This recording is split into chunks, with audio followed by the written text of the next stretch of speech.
Como saben ustedes, estoy estos días en Roma cubriendo el sínodo sobre la sinodalidad del sínodo de los obispos, en esta primera gran reunión sinodal, porque el Papa ha querido extender el proceso sinodal hasta octubre del 2024, ¿no?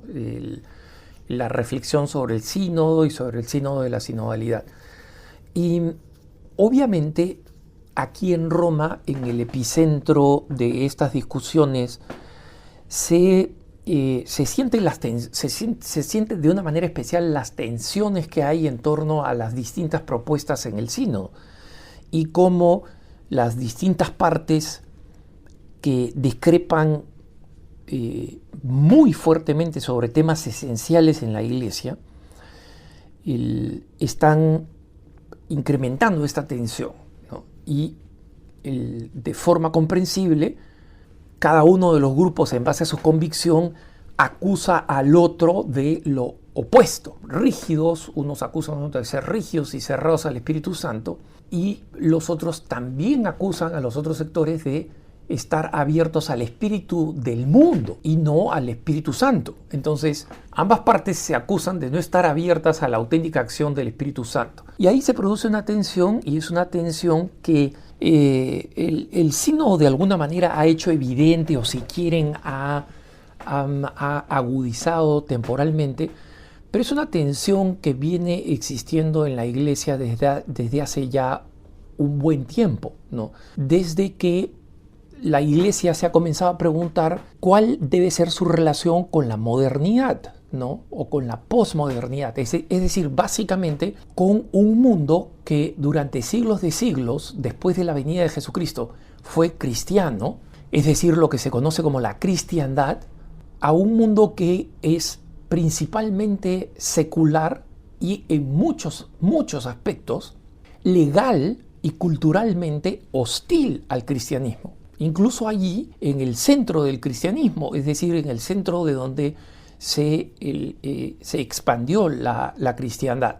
Esa pregunta no es una pregunta que se remonta al Concilio Vaticano II. Algunos dicen, ahí la Iglesia trató de responder. Eso no es verdad. El Concilio Vaticano II fue un esfuerzo deliberado y articulado para tratar de responder a los desafíos de un mundo secularizado. Pero este tema ya había sido abordado antes con la discusión de si los católicos podían o no podían aceptar la democracia, ¿no? Teniendo en cuenta que significaba un cambio de principios muy importante respecto a la manera como había venido viviendo la cristiandad por siglos y siglos, ¿no? O de la idea de la separación iglesia-estado, o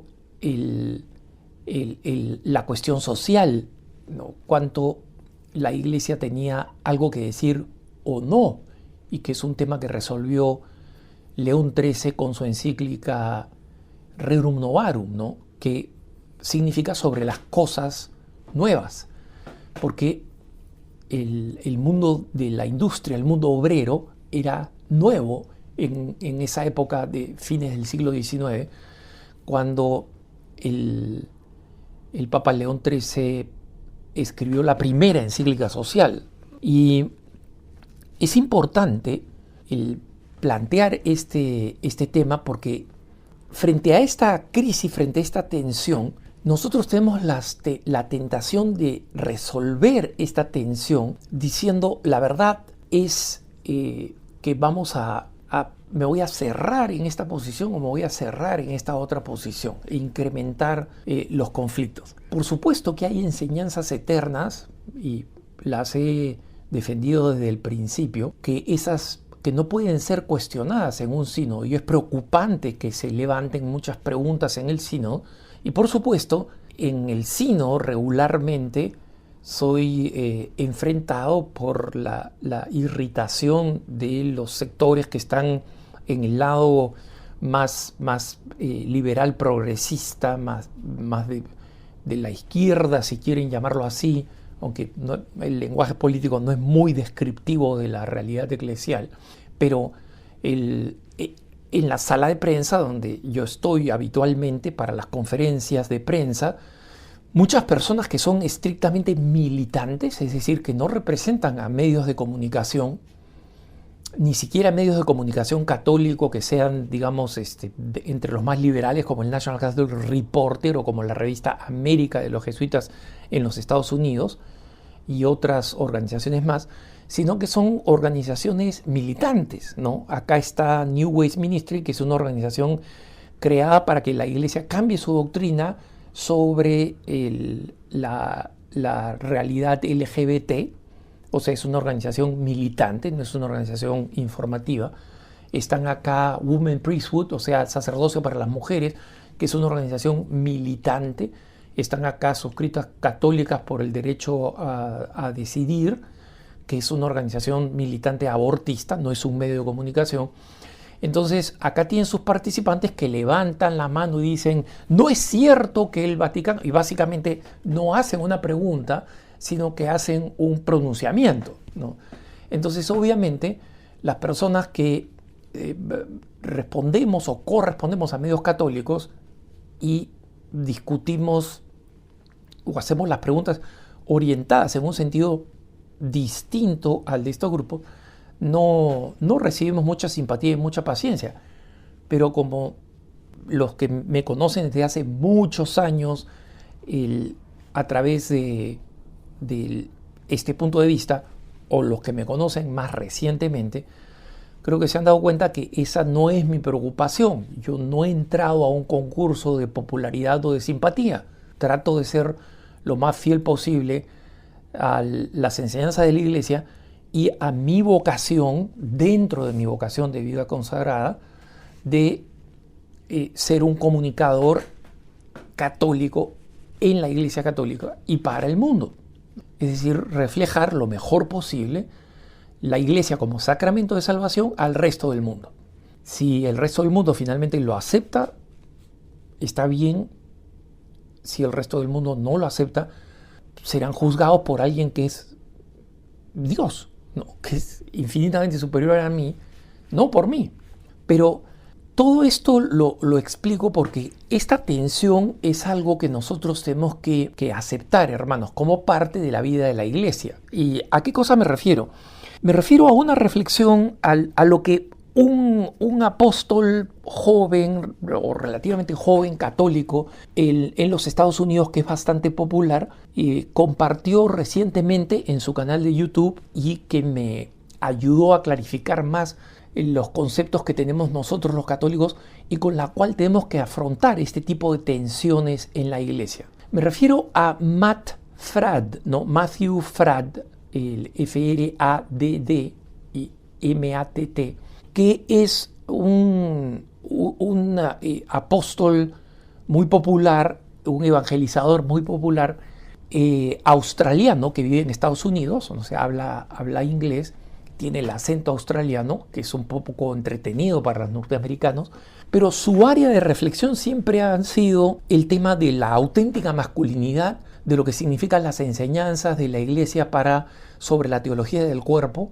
y lo que esto significa para la felicidad de los jóvenes, varones y mujeres, que son engañados actualmente con toda la cultura del abuso de la sexualidad y toda la cultura del placer. Entonces, esa ha sido siempre el área de Matt Fradd, ¿no? Ha sido muy específica, dirigida a los jóvenes, con un mensaje bastante claro, bastante hijo, digamos, de San Juan Pablo II, y nunca se ha metido en otros temas específicamente teológicos sobre la identidad de la Iglesia. Pero él cuenta que salió un poco de este rubro suyo específico de su apostolado, porque estuvo en estos días en el estado de la Florida con algunos que apoyan su ministerio, y él notó que muchas de estas personas que son buenos católicos le preguntaron qué cosa hacemos con la actual situación de la Iglesia, no deberíamos ser más tajantes,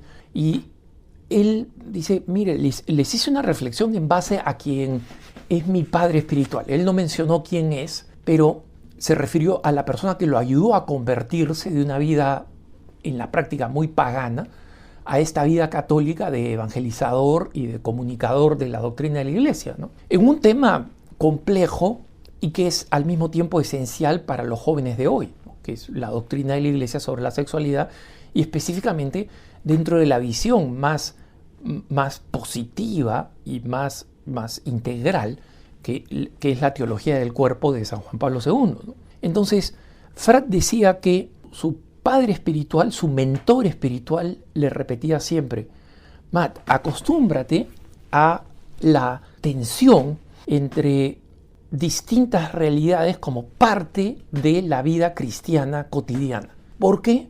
Porque nosotros somos parte de una iglesia que es divina porque ha sido instituida por Jesucristo y porque Jesucristo la preside, pero somos también parte de una naturaleza posterior al pecado original. Entonces tenemos que entender que el pecado va a seguir actuando y que la única redención es nuestra esperanza y nuestra fe en Jesucristo para vivir en medio de esta tensión. Y este mentor espiritual le hacía una reflexión a Matt Fratt, que Matt Fratt compartió y que sus donantes y aquellos que lo apoyan en su ministerio en el estado de la Florida le dijeron: Matt, tienes que compartir esto en tu canal de YouTube, ¿no? Y Matt Fratt efectivamente el sábado pasado lo compartió en su canal de YouTube, que como digo está fundamentalmente dedicado a esta área específica de su apostolado, pero dijo: miren, disculpen, me voy a salir de mi tema porque mis amigos me han urgido a compartir esto porque a ellos les pareció que era un concepto que los ayuda a vivir la actual situación con más paz. Y es que su mentor siempre le enseñó: mira, Matt, cada vez que los cristianos se han precipitado en encontrar una respuesta frente a las tensiones teológicas sobre cómo, por ejemplo, Dios puede ser uno y trino al mismo tiempo, o cómo Jesucristo puede ser Dios y hombre al mismo tiempo, siempre han terminado en alguna herejía, en un lado o en el otro.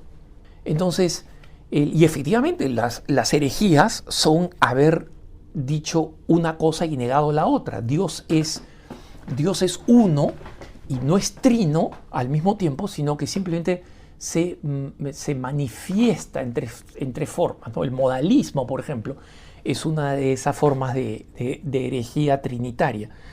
O las que tenemos, las herejías referidas a Jesucristo, que negaban su naturaleza divina o negaban su naturaleza humana. Las dos existen como herejía, y una de ellas, la herejía arriana, que negaba la naturaleza espiritual de Jesucristo, fue una herejía que estuvo a punto literalmente de destruir la iglesia, ¿no? Y que duró siglos. Entonces, nosotros, ¿qué cosa hicieron los grandes santos antiarrianos como San Ambrosio de Milán o su gran discípulo y parcialmente, digamos así, hijo espiritual, San Agustín de Hipona, el titán, digamos, de los antiguos padres de la iglesia, ¿no? Es que tenemos que entender que muchas de las realidades en la iglesia están más allá de nuestra percepción humana, especialmente de nuestra inteligencia herida por el pecado, ¿no? Y en consecuencia tenemos que aceptar vivir en esta tensión, y no solamente en el plano dogmático, en el plano de las enseñanzas, también en el plano de la vida, sabiendo que van a haber personas, que van a haber hermanos dentro de la iglesia que van a discutirnos en lo contrario y frente a los cuales nosotros tenemos que tomar una posición firme, pero no por ello sin caridad, tratando, digamos, de zanjar, entre comillas, diciendo estos no pertenecen a la iglesia, porque ese no es un juicio que nosotros podemos hacer. Entonces, parte de la creciente hostilidad, que muchas veces se confunde con firmeza sí, hostilidad no, defensa de la fe sí, falta de caridad no, significa que perdemos la paciencia frente a esta realidad, decía Matt Fratt, ¿no? Y tenemos que entender la esperanza cristiana, porque San Pablo nos enseña en distintos pasajes que la resistencia de la práctica de la esperanza se manifiesta en la paciencia. Y San Pedro, en la primera de sus cartas, dice efectivamente: la esperanza genera paciencia. Entonces la paciencia significa la capacidad de sobrellevar situaciones difíciles y contradictorias y sobrellevarlas a lo largo del tiempo, no por un momento corto. Y ese tiempo, como explica Manfred, es probablemente toda nuestra vida, hasta que finalmente nos encontremos con Dios. Que tengas un buen día.